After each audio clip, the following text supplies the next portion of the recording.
Welcome. You're listening to Ask the Doulas, a podcast where we talk to experts from all over the country about topics related to pregnancy, birth, postpartum, and early parenting.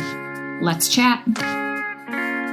Hello, this is Kristin with Ask the Doulas, and I am thrilled to chat with Jess Hull today.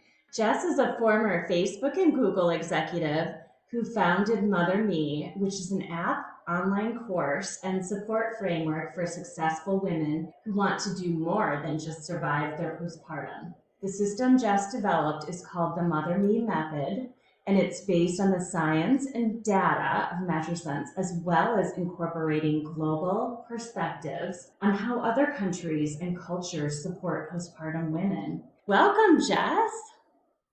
Thank you. Thanks so much for having me.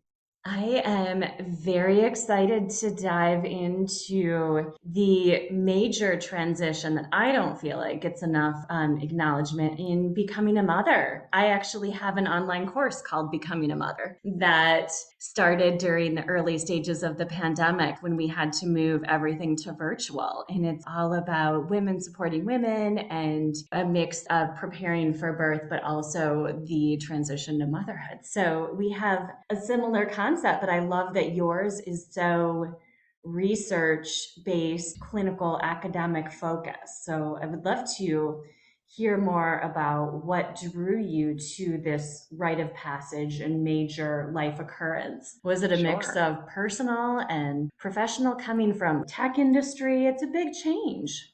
Yeah, absolutely. So I had two children very close in age. They're 18 months apart. And with those postpartum experiences, I felt like my world was rocked both times. Yeah. So the first time, I like to say that I was comically naive on what to expect. And then the second time, you think, okay, you've been through this, you should know a little bit more, be better prepared. But the reality was, my mindset going into it was really just about surviving. And I was like, I got through it before, I get through it again. And after getting through it, I realized I didn't really want to have more children, not because I didn't want to grow my family, but because I didn't want to have the experience of postpartum again. And that mindset of just struggling through something that's meant to be such a beautiful time, I realized was what holding me back. So I started just looking at some data and research. And again, that's where my background in tech came into play, and saw that 90% of women felt unprepared for the postpartum experience. So that helped me feel validated, number one. But number two, that gave me hope that 10% of women were doing something that helped them feel better about it. So Right. I use like that insight to say, like, well, what are they doing? I'm really curious, like what works well for people. And it's not just a naive first time mom problem. It's as a second time mom, I experienced it too. And the more I talked to other friends, family, and coworkers going through it, it was shockingly universal how many people felt the postpartum stage was truly something they just wanted to survive. Like how low the bar was set that we didn't even want to enjoy it. We just wanted to get through it. So that was really the key catalyst in getting me to explore the space. And then I sort of talked to my husband about it, and we said, like, what would need to be true for us to feel confident in expanding our family, that it wouldn't rock us again and that we could do more than just survive. So that's really how I started down this path and use my background kind of in data and research to understand, again, the insights that would help me feel more empowered rather than just, again, the survival mode that we sort of default to. Yes. And it makes perfect sense with your background in tech to transition to an app. Yes. So, yeah, to be able to merge your personal experience and your background, and also just being able to promote a multi-option business between the online course and the support that you have. Yeah. And like, again, sort of in work and in practice, we know that people can have the best information in the world, but if it's not convenient and it's not actionable, they're not going to do it. So convenience, I think, is a key part to changing an outcome, whether it's in postpartum or in any aspect of your life. So I really wanted to design a program that would fit somebody like me, who was a busy working woman who had a lot going on, but wanted to take care of herself and not have it be a massive time commitment or a huge learning curve. And I'm a very visual learner myself. So developing the app with the video modules was something that I felt as a user, I would really want. And as somebody who's creating content, I didn't want to blast it all over social media either. So having a private community that felt like a safe place for moms to learn and grow and connect was really, again, the heart of how I designed the business. I love it. So, in your research, I'm curious about what you found that 10% of women were doing that helped them to feel confident and prepared in the journey to motherhood and becoming a parent, whether it's baby 1 or baby 5. Yes. Well, so in the study of matrescence, we know that women go through universal changes and transitions in becoming a mother. So, for those who may have not heard the term matrescence before, it's exactly like adolescence, which is the process of a child becoming an adult, except matrescence refers to a woman becoming a mother. And just as in puberty, you go through hormonal changes, social changes, identity, you have different nutritional needs, your brain evolves, or you have neurological changes, the same exact things happen to women when they become a mother. And I think that when we holistically embrace the process of becoming a mother, we feel not only more paired, more at ease with the transition. So much of what makes this process difficult for women is sort of the cultural narrative on getting your pre-baby self back and Right. feeling like your old self. And there's this sort of obsession with who you were pre-baby. And matrescence is really focused on embracing and evolving into the new version of you. So it's almost like surrendering to the process. Like if you think about an adult sort of clinging to the naivete of childhood, you'd be like, buddy, you got to grow up. Like it's just part of Right. life. And yet for women, it's sort of like almost a source of an unrealistic, unobtainable goal to say, I want to be my pre baby self. And that sort of unintentionally shames this new version of the woman you're becoming, who's stronger, who's more compassionate, more empathetic, and maybe knows herself more. So it's embracing this new version of you and accepting this idea that you are meant to change and you're meant to be somebody new. I think that's the foundation to having a better experience. And in my research, I looked at other countries and cultures and the things that they do to help prepare the women in their communities as they become mothers. And they really celebrate this rite of passage. And they have rituals that honor not only what the body goes through, but what the spirit and mind go through as well. So I think there's lots of different aspects that play into overall feeling more prepared. But the first sort of foundational element is understanding that you are meant to be somebody new. And when you look towards nature, we see that all the time. Like a butterfly started as a caterpillar, they're not meant to want to be their caterpillar self again. But it can be scary embracing the new you. So I understand why so many people sort of fight that urge and that change. But Absolutely. surrendering to that, I think, helps. And motherhood in our culture can be so isolating. And again, there is that pressure to get back to work, get back to getting your old jeans on, and like just back to that former life that is really hard to embrace. And when you're going through so many changes, and after giving birth, it's all about the baby, and the mother Right. often feels left alone and behind. Yes. And in so many cultures, with your studies, as you said, it's all about celebrating this new journey and mothering the mother for Yeah. oftentimes at least a month, if not longer. Absolutely. I mean, that's actually the reason I named my company Mother Me, because I wanted it to be a call to action for women and everyone to recognize that women deserve the same love and care that we give our newborn. And I think in the US, our culture is sort of women priding themselves on being super mom and doing it all and having it all. And that contributes to the isolation that you mentioned, where in other countries and cultures, there's much more community support and the village support that we hear about. And I think women yearn for that connection and support. We don't necessarily want to do it alone. And we feel like it's a sign of weakness to raise our hand and ask for help. But in reality, it's a sign of strength to recognize I need help at this moment. And guess what? I deserve help. I've gone through a major medical event of 9 months, and labor and delivery, of course, is no walk in the park either. So there's no shame in needing help. And actually, recognizing that the mom deserves the help, I think is another sort of cultural aspect I'm trying to support women in saying it's a sign of strength to ask for and give yourself the support. Just like you'd say, like a baby needs help. You'd never deny a baby, love and care. So why would you deny it of yourself too? Right. And so, Jess, with this change, what has your research shown you about the shifts in relationships, and how do you teach students in your course and in the app how to navigate relationship changes?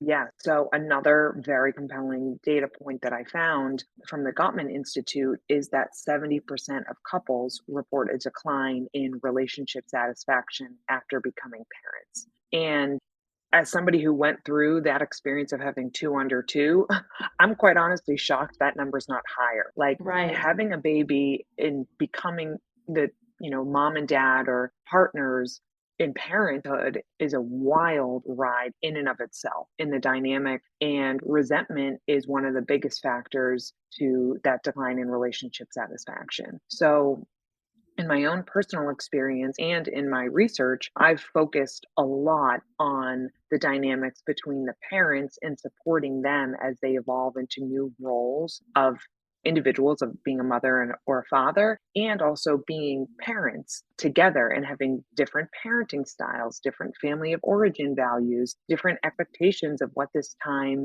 will mean to them, and sort of the traditions and rituals that they want to create with their family. So some of the things that I teach in my program are, I call them like Mad Libs for adults. If I you love remember it. those games that we played as kids, but Totally.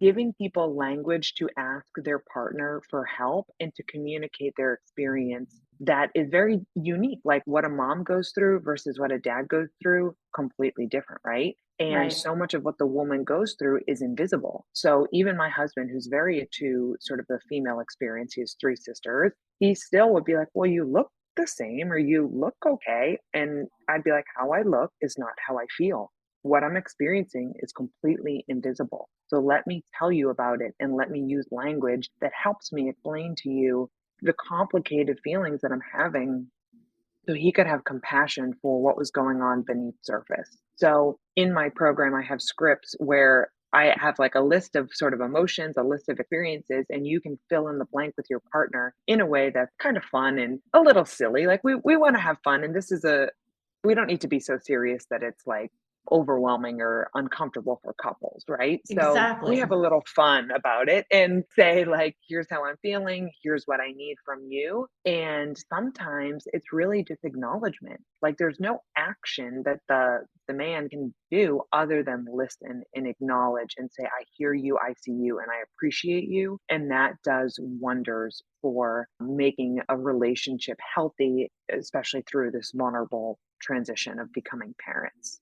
And that avoids the resentment that described earlier. If couples aren't communicating and then the partner goes back to work and the mother is left alone with this baby, could have other kids at home, and Yeah. wants her old life back and is resentful that the partner even gets to go to work and listen to music and go out to lunch with colleagues, whatever it might be, missing that old life even during just a short maternity leave. Yeah, and I think that's where like your work as a doula and helping women especially get more sleep early on in the recovery, the sleep factor is a huge source of resentment for a lot of couples because the mom is traditionally the one waking up in the middle of the night, and that if the male partner doesn't have paternity leave, which is again another systemic problem in the US, but there's sort of an expectation that because the mom is staying home that she should be the one getting up all throughout the night, and that deteriorates quality of her recovery massively. So like Exactly. again, what I focus on in my program is like I have a whole module on sleep deprivation and the impact on not only your physical recovery, but your mental and hormonal recalibration. That sleep is a huge factor. So especially in that first 4 weeks, it is critical that the mom gets enough sleep and that the partner steps up in those early days and weeks to allow the woman to recover and have constructive rest in that time.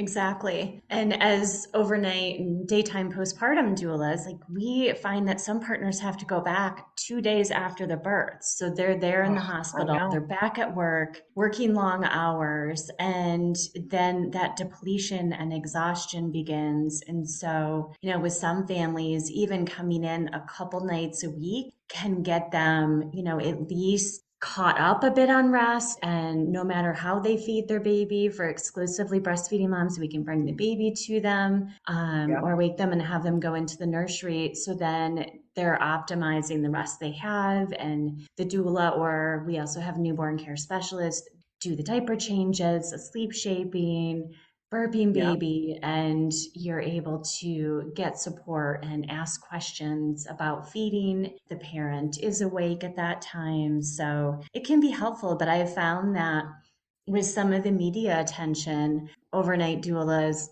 newborn care specialists, night nannies, there have been a lot of negative public comments about getting help or investing in that much needed support. Hey, Alyssa here. I'm just popping in to tell you about our course called Becoming. Becoming a Mother is your guide to a confident pregnancy and birth, all in a convenient 6-week online program. From birth plans to sleep training and everything in between, you'll gain the confidence and skills you need for a smooth transition to motherhood. You'll get live coaching calls with Kristin and myself, a bunch of expert videos, including chiropractic care, pelvic floor physical therapy, mental health experts, breastfeeding, and much more. You'll also get a private Facebook community with other mothers going through this at the same time as you to offer support and encouragement when you need it most. And then, of course, you'll also have direct email access to me and Kristin, in addition to the live coaching calls. If you'd like to learn more about the course, you can email us at info@goldcoastdoulas.com or check it out at thebecomingcourse.com. We'd love to see you there. Right. Yeah. I mean, I am truly shocked that anyone would view that as negative because it is recovery needed for the woman. And I think that's where recognizing the toll that pregnancy and labor and delivery takes on a woman's body, obviously, but also mentally, it's critical to get that help, whether it's from the partner or whether it's from a third party. And I think that having a doula or a night nurse or somebody to come in and provide that peace of mind so that the mom can rest. Again, like there's constructive rest, and that is the type of rest we want our moms to be able to get in this vulnerable time. But if it's something that's within the family's means, I would 10 out of 10 recommend that people get a doula and support to provide them the opportunity to rest, because that will not only help their recovery, that will help their relationship, that will help how the mom is able to show up to her other big kids as a mom. And it's something that I think when you look back, this time goes by so fast. And again, the goal is not to survive it, right? So you want to actually enjoy that time. And how can you enjoy it if you're sleep deprived and you're anxious and you're worried? Like, Exactly. you Then it's a can't. blur, and all you have are the Right. photos to look back and be like, all right, I got through it. As you mentioned before, it's like we should be embracing and celebrating this change and have the support we need and feel confident in asking for support. But as you said, like having those conversations early on with your partner and even with family members is so important to set expectations. 'Cause otherwise, we can feel like we're overwhelmed and drowning. Absolutely. And the majority of women are overwhelmed and drowning, and it's through no fault of their own. Like one of the things that I talk a lot about in program is I went through this twice feeling exactly that way, overwhelmed and drowning. And I thought it was my fault. I thought it was a reflection of me as a mother, or I just wasn't the type of person to enjoy the newborn stage. And through my research, again, I found the validation that a lot of women we're set up to fail. And this is not a reflection of me as a mom. This is not a reflection of me as a woman. This is a reflection of the lack of support that our society provides people. And we need to recognize that not only is it okay to get the support, but we deserve the support and we need the support. So I'm really trying to, of course, address like the immediate term of how to take care of yourself in postpartum and have a wonderful experience. But also, I feel like it's honestly like a movement of women feeling empowered to say that we deserve more and we need more. And this is, again, not a sign of weakness at all. It's not. We should feel truly empowered to get this help and not to feel shame in telling other moms when we get this help. Like, I think that's where social media for me is a slippery slope, because you see people's highlight reels on Instagram and Facebook and you think, oh my God, that woman has it all together. She's thriving in motherhood. How is she doing it? Absolutely. And it's not the reality for the majority of women. Or if they get help, they don't want to publicly show that they're getting help because they feel like maybe ashamed that they're getting help, and they really shouldn't. Right. Not at all. And I do appreciate, I feel like there are two sides to social media right now. There's the vulnerable side of really expressing, some influencers, if you want to call them that, or their moms, they have shared some of their struggles, and it has led to more openness about, the house doesn't have to be perfect, and women showing their house with kids running around and it being Right. okay, or Yes. that you can have a bad day. And then, of course, there is really that highlight reel and very filtered, Pinterest perfect, that is hard Yep. to live up to. So, yeah, it can be overwhelming, but if you find the right accounts, then it can also make you feel like you're not alone in the Totally. journey. You just have to be connecting with the right people, I guess. Absolutely. And again, like, I talk a lot about tech usage in my content, and I recommend doing sort of an audit of who you're following and just unfollowing anybody that brings you any type of comparison instinct. Like, I realized that there were certain people, when they would show up in my feed, I'd be like, oh my God, how do they do it? And then I was like, wait a minute, let me have some awareness around that's coming up for me when I see this influencer or this person or this celebrity. And I'm just going to detox. And I unfollowed probably about 100 or so accounts while I was pregnant, because I realized it's not serving me, it's not serving my child, and those people will be Right. there. If I want to go back to them at another point in my life, they'll be there. So it's a temporary thing. And I think that's what pregnancy and postpartum is all about, is recognizing it's a temporary thing. So what can you do? It doesn't need to be forever, but what can you do in this moment right now that will serve you, serve your child, serve your relationship, and set you up for what should be a happy and peaceful time of your life? Exactly. So, Jess, what are your top tips for setting yourself up for postpartum success? I would say starting in pregnancy is key. A lot of people will take a wait and see approach, and they'll say, I'll be fine. And some people may be fine, and I hope truly that they are. But again, we know from the data that unfortunately the majority of people are not. So recognizing this is something to plan for. I mean, how many women are planning their baby nursery, right? You're planning Oh, that. yes. So And, it's like a matter. showers and all the planning that goes into those. And people aren't planning for birth and baby the way they are for a wedding. That's for sure. Right.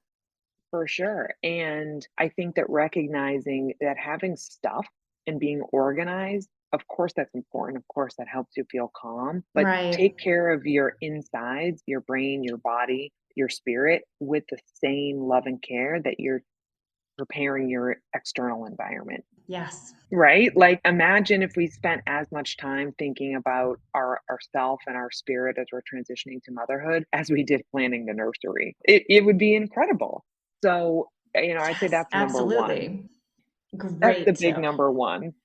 And number two, I would say, is getting help, whether it's from a doula, whether it's from somebody like me who's working with you during pregnancy, whether it's from, if you have a supportive family of origin that you can tap into, friends, coworkers, whoever it is that you feel you can rely on, getting help and recognizing that you are not meant to do this alone. That's a big step two for me.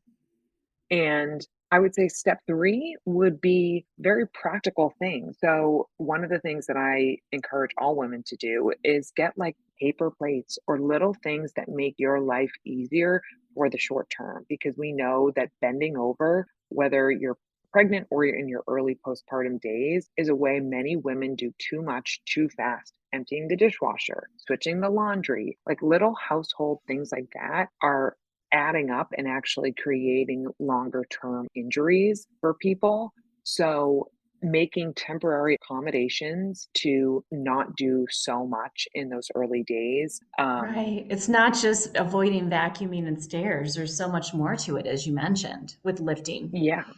Yeah. And even if you have a toddler and you're going to say, like, how could I possibly not lift my toddler? It's really challenging. But, having your toddler climb on the couch and give you a hug that way. Like for me, bending over and picking up my big kids was really detrimental. So I would have them walk up first few flights of stairs and I'd say, that's the bus stop. I'll meet you at the bus stop. And they would jump into my arms that way. So I wouldn't have to bend over to pick them up. So I would say practical things like that. And of course, there's a lot more on that front. And then, I think valuing your partner and using this as an opportunity for connection to talk about how your experience is different than their experience and opening up rather than keeping it all to yourself. I think that's the other part we didn't totally go into when we talked about the partner aspect, but feeling like, I'm going to keep it to myself. I'm just going to struggle through it. Or when my partner comes home from work, they had a tough day. I don't want to burden them with my tough day. And it's fighting that urge to stay silent, really open up. And again, that's where having like scripts or language to use makes it a little easier for people to open up. But we don't want to keep these things to ourselves, especially in the vulnerable postpartum recovery stage. Beautiful tips. So, how can our listeners and our Gold Coast clients work with you, Jess? Oh, yeah. So I am on Instagram. My account is at motherme.io. And that is the same as my website. So my website is just www.motherme.io. And people can find me through Instagram and book a call with me. And I'm happy to discuss their individual circumstance and recommend sort of a pregnancy prep path. And, I'd love to work with anyone who sort of feels confident to say, like, I want more help and I need more help. And guess what? I deserve it. I really feel like that journey through recognizing help and feeling empowered, that's what I love most about what I do. So if you're of that mindset, please reach out to me and I'd be happy to chat with you. Excellent. So, as you mentioned, during pregnancy, it's ideal to prepare early, similar with hiring a doula. Like the earlier, the better, the more they'll get out of, your different programs. Yes. But what if someone just had a baby and is feeling isolated? What would it be like to work with you immediately postnatal?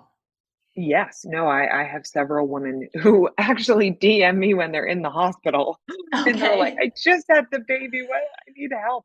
And absolutely, it's never too late to raise your hand and say, I need help. So definitely still reach out to me if you've just had your baby and you want a little bit more support mentally, nutritionally, or, guidance on your relationship and supporting, again, this transition to mom and dad, or from individuals to partners and parents. It is absolutely always a good time if you need help to get help. Excellent. Well, I could talk to you forever. We'll have to reconnect again, Jess. Thank you for sharing all of your tips and wisdom with our listeners. Oh, well, thank you for having me. It's like I could talk to you forever too, but I'm so grateful that there are services like Gold Coast Doulas to really help women get that support they need, because that is a huge part of the experience. So you're doing wonderful work, and we'll continue talking, and maybe we'll do another session. If the listeners have any more questions, we can go deeper on any of it. That would be great. And I love everything you're doing with Mother Me. I will add you to our resource list. So it's great to have another excellent app to use for preparation. Thank you. Thank you so much, Kristin. Thanks, Jess. Take care. Thanks for listening to Ask the Doulas. For more information about Gold Coast Doulas, visit us on our website, goldcoastdoulas.com. We're also on Instagram, Facebook, and YouTube. If you like this podcast, please subscribe and give us a 5-star review. Thank you. Remember, these moments are golden.